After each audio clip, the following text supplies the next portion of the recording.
Good evening, my friends, and welcome to another live episode of Freedom Free for All, the show that pokes the New World Order in its all-seeing eye.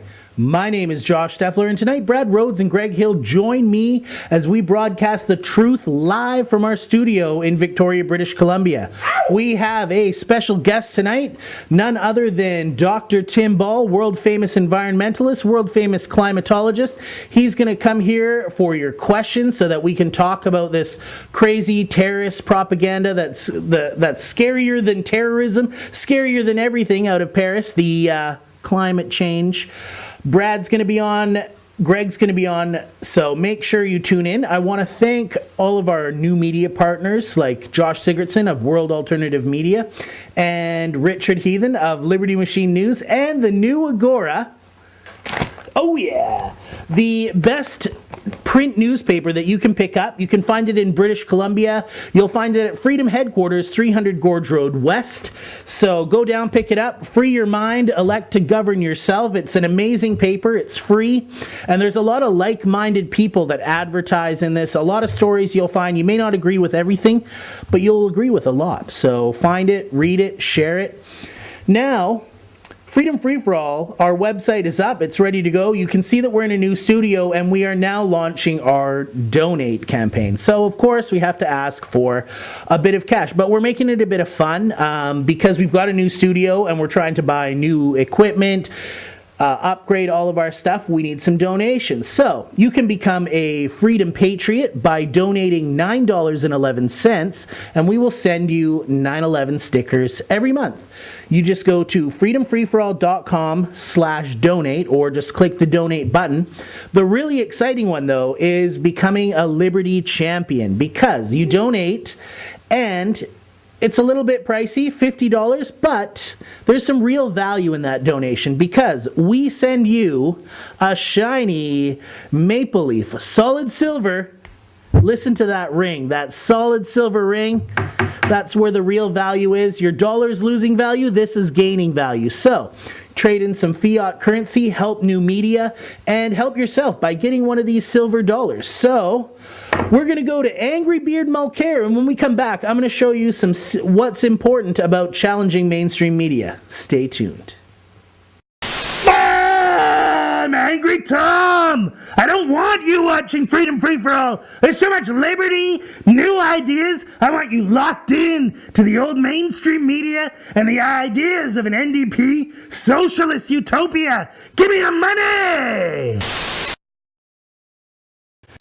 So, welcome back. Love Angry Tom. If you like Angry Tom, send us an email. We can get some more stuff done with Angry Beard. Recently, I have been on the radio a few times. I listen to talk radio in my town because I'm a political junkie, and I hear the propaganda all the time. And we talk about the dinosaur media and how it is so old, the lamestream media, it's dying.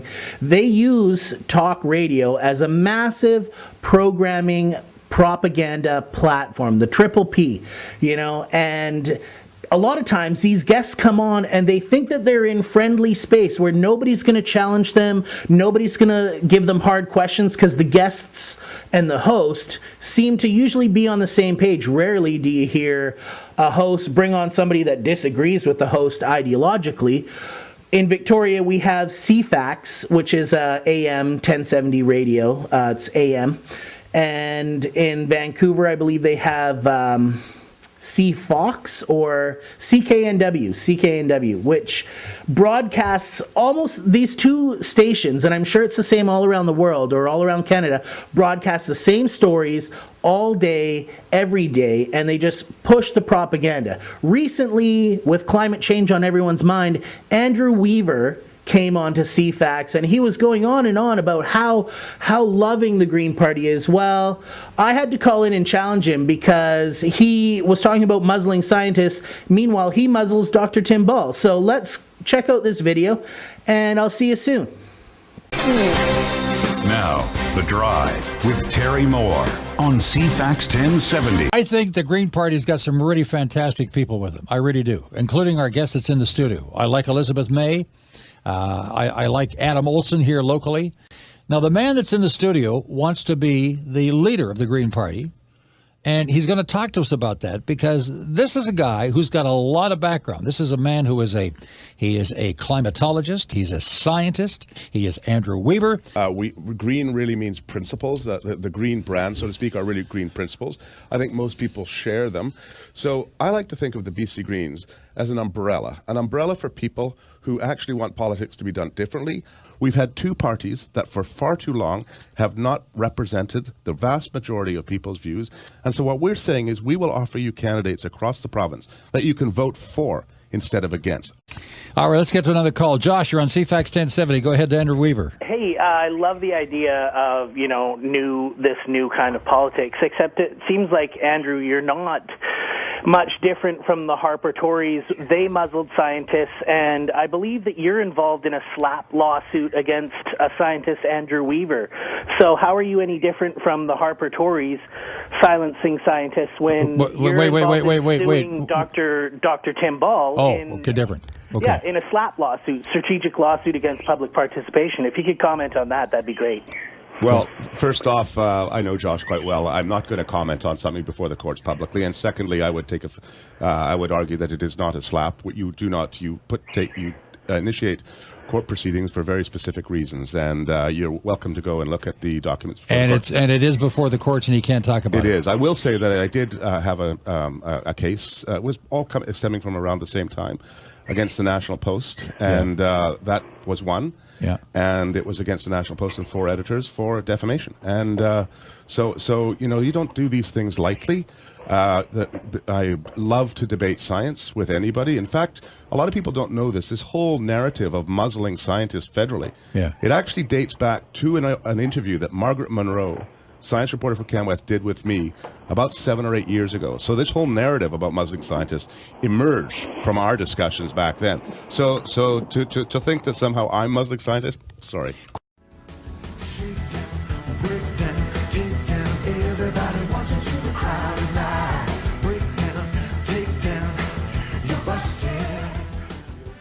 So totally busted, like the music here you heard there. It is a shakedown. He did break it down, and he was busted. He is involved in that lawsuit. He is muzzling scientists. So there's that. Next, we've got another Liberty champion in Vancouver talking on CKNW. Now, they recently invited Greenpeace, the new leader of Greenpeace, onto their radio show to talk about what was going on in Russia at the time where these activists had hijacked a oil rig, and Greenpeace is constantly breaking the law. You remember what they did to the Nazca lines, permanent damage? So he gets on the phone, and this is a total sniper shot. She thinks she's in a safe area, safe zone, and boom, she can't even answer the questions. Watch this. Joanna Kerr is the new executive director of Greenpeace Canada. She joins me in studio this morning. Welcome to your first day on the job. Jamie, good morning. Morning, how are you? Doing very well. I just couldn't disagree with your guest more when she said, sometimes you need to break the law. Can you name me one law in this country that you think we need to break? Well, Thanks. This around the world, liberties are constantly being challenged. Where, I traveled throughout the world where for me to express myself would be against the law. So where Greenpeace is protesting peacefully in Russia, the need to break the law in order to bring the kind of attention to these issues is an important strategy and a historical strategy in order to change the system, a system that is broken. And so for many, many activists and pioneers over history, the need to break the law, the need for what is known as civil disobedience is the only way that laws and attitudes and behaviors change. And so it's these 30 individuals who are putting their own liberty on the line, who are true heroes, and are being punished in a way that is extremely disproportionate to the peaceful protest by which they took part. Okay, so we agree there's no laws in Canada. We can look forward to Greenpeace not breaking any laws in this country, at least then. I don't think I said that, but it's there's certainly the need when the problem is as great as it is, and for individuals to choose themselves to take the risk to bring the kind of attention to an injustice, to an inequality, to forms of violations of against the environment, against peoples whose rights are being denied. Back with more after this.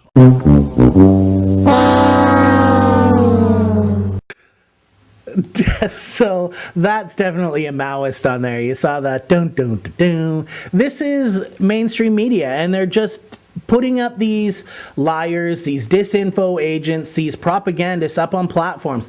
And it is amazingly easy to call in and challenge these people on their hypocrisy, on their lack of consistency. I'm going to leave you with one more video. When we come back, Brad Rhodes is going to join us, so be sure to log into YouTube because we've got Dr. Tim Ball in studio right over there. He's going to take your questions about the Paris Terrorist Conference, and you're going to watch this video about Trump and Muslims. The radio was going on and on about how Trump is evil and Muslims are good, but then they were, earlier on in the interview, they were talking about 9/11. So watch this video and stay tuned for the roundtable. Stay tuned for Brad and Greg. Thanks for watching. Now, The Drive with Terry Moore on CFAX 1070. Donald Trump has canceled a trip to Israel, shelving what was shaping up to be a very awkward visit by the Republican presidential frontrunner, following comments that managed to offend Muslims and Jews alike. One more call. We'll wrap on this one. Go ahead, please. Josh. Go ahead to Josh. Yeah. So I noticed a running theme here. All the folks who are allegedly, up in arms over Trump's remark about banning Muslims are all remaining silent while he blames them for 9/11. So is it okay? Is hate speech okay as long as it's in the form of blaming Muslims for terrorist atrocities that they couldn't have coordinated? Where's the consistency? You want to get all up in arms if he says that they're dangerous and must be screened, but you say nothing while he blames them for a spectacularly staged fake terror attack. You guys know better than he is. Oh, you're the guy who thinks that the World Trade Center and everything else that was purely a conspiracy and it was faked. Nobody said anything about it being faked, but there's no way that cave-dwelling freedom haters in Afghanistan brought those two towers down. All right, appreciate that. Go ahead, Josh. You got the last word. Well, I don't really feel like I have to address that last one. You don't. Yeah, I'm not going to address that last one.